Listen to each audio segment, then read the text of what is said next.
What's going on, everyone? My name is John Petroselli. Welcome back. It's been a minute, maybe three, since I last posted here on YouTube, but a lot of good things have been going on. Let me just give you a quick debriefing. I've been traveling quite a bit, actually. Notable highlights: Chicago to meet the Newman family, who actually funded my postdoctoral fellowship here at Oberlin Conservatory. I also jetted over to New Jersey to see my oldest friend Colin and Abby's wedding. Shout out, guys. Much love. Also, I have acquired a new to me Selmer Mark VI tenor saxophone. We're going to be doing an unboxing, so let's jump straight into it. One of the reasons I wanted to do an unboxing is because this is an original Selmer sax pack by Ray Hyman. And for those of the more experienced-minded saxophonists out there, you'll remember Ray Hyman for a maker of saxophone accessories. Definitely very popular during the 1970s, the early 80s for sure. We have this amazing flight case, sort of an early flight case. Definitely a ABS plastic on either side, but then sort of a more soft interior here that has some flex to it. There is padding though on the inside, as we'll see.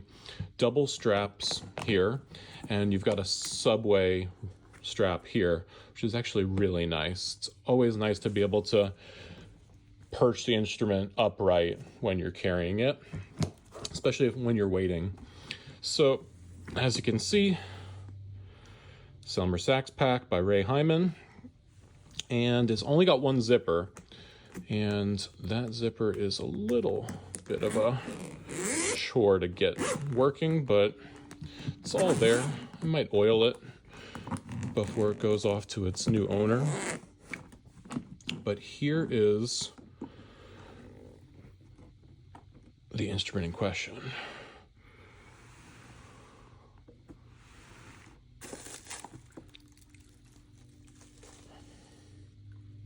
This is a gorgeous example of a 1975, that's right, 1975 Selmer Mark VI. Scope the lacquer.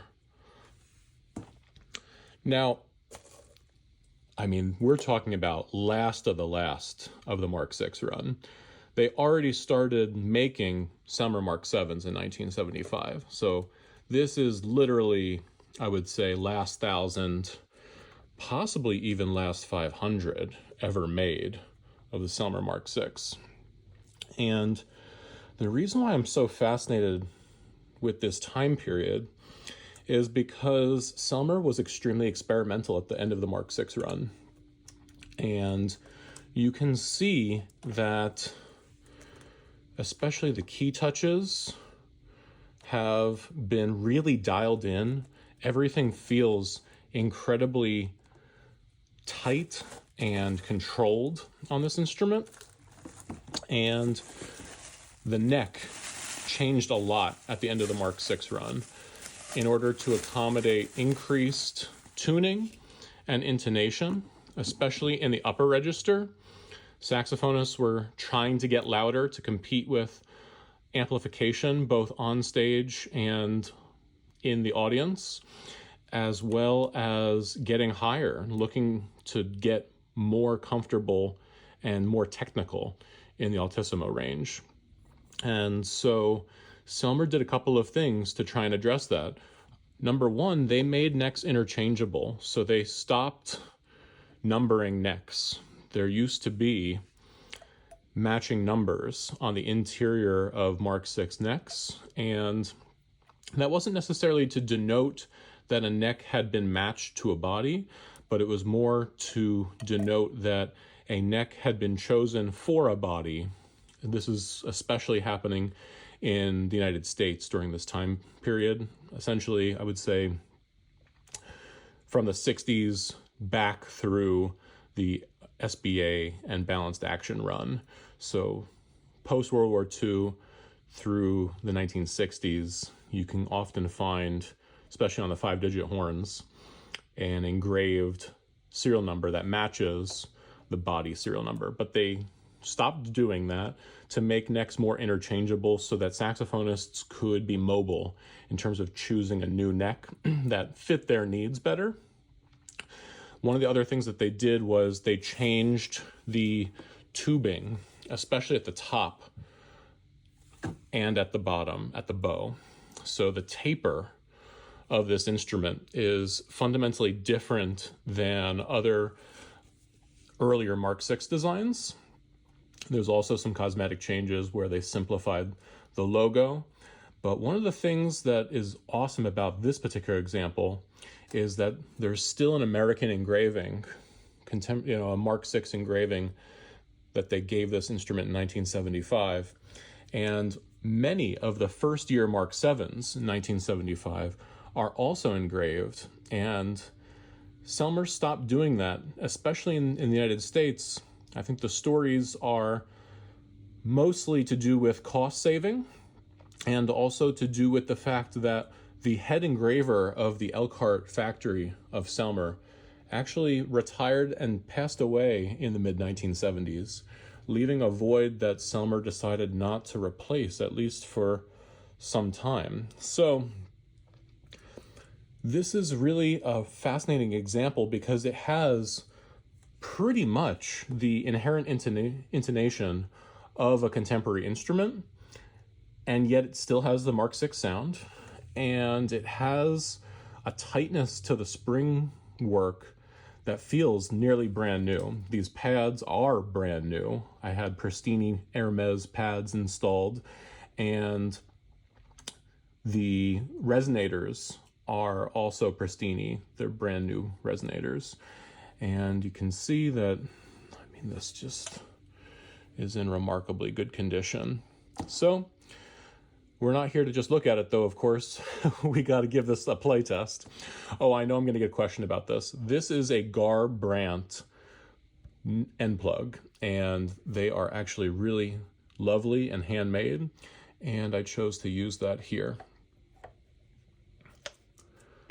So this instrument is for sale through Shore Sax, which is a curated saxophone service. If you'd like to chat about this, if you're interested, definitely feel free to DM me. Let's turn the camera around and listen to what it sounds like. I am now going to test play this gorgeous 236,000 Selmer Mark VI tenor saxophone. By the way, it's got a brand new pad set in it, PRESTINI Hermes pads with brand new plastic resonators. And my mouthpiece setup is a Sakshama Dukoff Zimberoff clone, sort of a bridge mouthpiece between the Hollywood and the stubby. I'm using a prototype reed, more on that later, and a Uovo ligature. Check out this combination.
Okay, so cats, like and subscribe. I'm going to be putting out a ton of new content around transcriptions, analysis, and line construction based on amazing solos that I'm handpicking, transcribing, pushing into 12 keys, and then coming up with lines that are taken straight out of classic live solos, live, not recorded solos, that are going to be put out a couple times a month. I'm building out a Patreon presence to store them all, and they're going to be available to purchase as packs and also as a part of lesson plans that I'm going to be offering. So if you're interested in gear, if you're interested in creating new art, and if you're interested in my journey, please continue to stay tuned. Cheers.